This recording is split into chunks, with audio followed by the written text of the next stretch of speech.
1 class அரிசி உருளைக்கிழங்கு வச்சு போண்டா சின்ன சின்ன பால் சைஸில் போண்டா பண்ணலாம். ரொம்ப டேஸ்டியாக இருக்கும், சாப்பிட்றதுக்கு நல்லா இருக்கும். எப்படி பண்ணலான்னு பார்க்கலாமா? 1 கிளாஸ் அரிசி எடுத்துக்கணும். நல்லா இது ஒரு 3-4 டைம்ஸ் நல்லா வாஷ் பண்ணிக்கணும். 3-4 டைம்ஸ் நல்லா வாஷ் பண்ணிவிட்டு மாமூல் நல்ல தண்ணி ஊற்றி 1 ஹவர் இல்லைன்னா ½ ஹவர் நல்லா ஊற விட்டுக்கணும். 2 உருளைக்கிழங்கு தண்ணி ஊற்றி நல்லா வேக வச்சுக்கணும். உருளைக்கிழங்கு நல்லா வேகட்டும். இங்கே பாருங்கள், அரிசி நல்லா ஊறிடுச்சு. இப்போ இந்த அரிசியை நல்லா கிரைண்ட் பண்ணிக்கலாம்.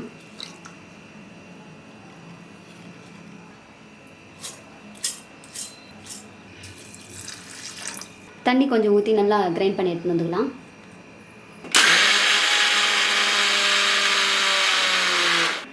இங்கே பாருங்கள், இது மாதிரி நல்லா பேஸ்ட்டாக நல்லா அரைச்சிக்கணும் அரிசி மாவு. உருளைக்கிழங்கும் நல்லா வெந்துச்சு. இப்போது இதுமாரி தோலெல்லாம் ரிமூவ் பண்ணி எடுத்துக்கலாம் உருளைக்கிழங்க.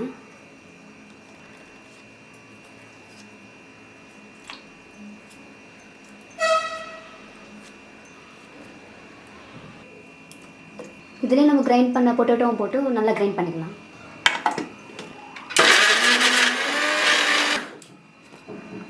நீங்கள் பாருங்கள், இது கூட பொட்டேட்டோவுக்கு நல்லா பேஸ்ட் மாரி ஆகிடுச்சு. வேறு பேஸ்ட் மாரி நல்லா பொட்டேட்டோவை கிரைண்ட் பண்ணிங்கன்னா நல்லாயிருக்கும். இதுமாரி பார்க்கணும், ஓகேவா? பாருங்கள், இதுமாரி நல்லா பேஸ்ட் மாரி அரைச்சிக்கணும். இப்போ இத்தையும் அரிசி மாவு கூட ஆட் பண்ணிக்கலாம். சீரகம் கொஞ்சம் ஆட் பண்ணிக்கலாம். ஒரு பச்சை மிளகா சின்ன சின்னதாக கட் பண்ணது, கறி லீவ்ஸ் கூட கொஞ்சம் ஆட் பண்ணிக்கலாம். சால்ட்டு கொஞ்சம் ஆட் பண்ணிக்கணும். மொத்தம் மிக்ஸ் பண்ணிக்கலாம். நல்லா மொத்தம் மிக்ஸ் பண்ணிக்கணும். இப்போ பாருங்கள், இதுமாரி நல்லா மிக்ஸ் பண்ணிக்கணும்.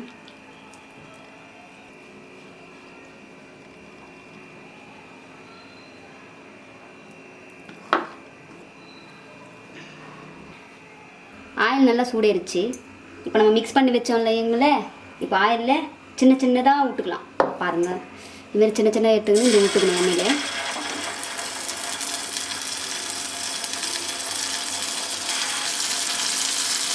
கம்மியாக வச்சுக்கோங்க தீயை.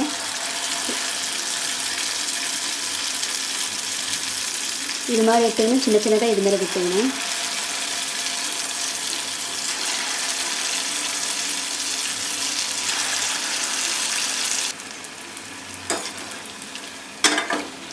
ஒரு ஃப்ரை பண்ணிக்கலாம். இதுமாரி ஃப்ரை பண்ணிக்கோங்க.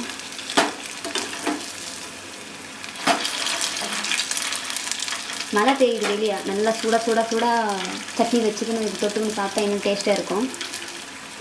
இது நல்லா கோல்டன் கலரில் நல்லா ஃப்ரை ஆகணும். ஃப்ரை ஆனதுக்கப்புறம் எங்களை எடுக்கலாம். கோல்டன் கலரில் வந்துச்சு பாருங்கள். இந்த மாதிரி இப்போ ஆயிலேருந்து எடுத்துடலாம்.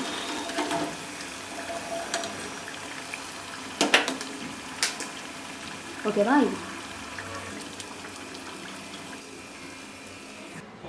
பார்த்தீங்களா, பொட்டேட்டோ அரிசி மாவு வச்சு இதுமாரி சிம்பிளாக பண்ணிக்கலாம்.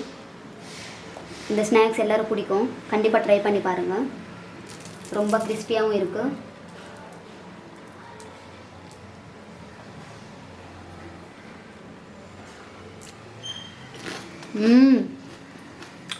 வேறு லெவல். சூப்பராக இருக்குதுங்க. கர மொர அந்த சட்னியில் தொட்டு சாப்பிட சூப்பராக இருக்குது.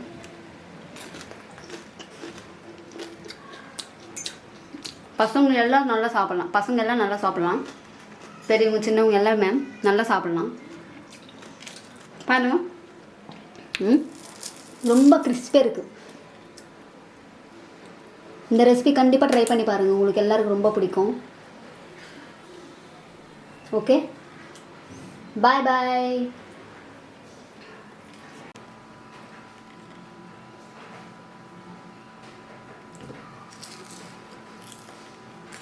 சூடாக இருக்குதா? சூடே இல்லை.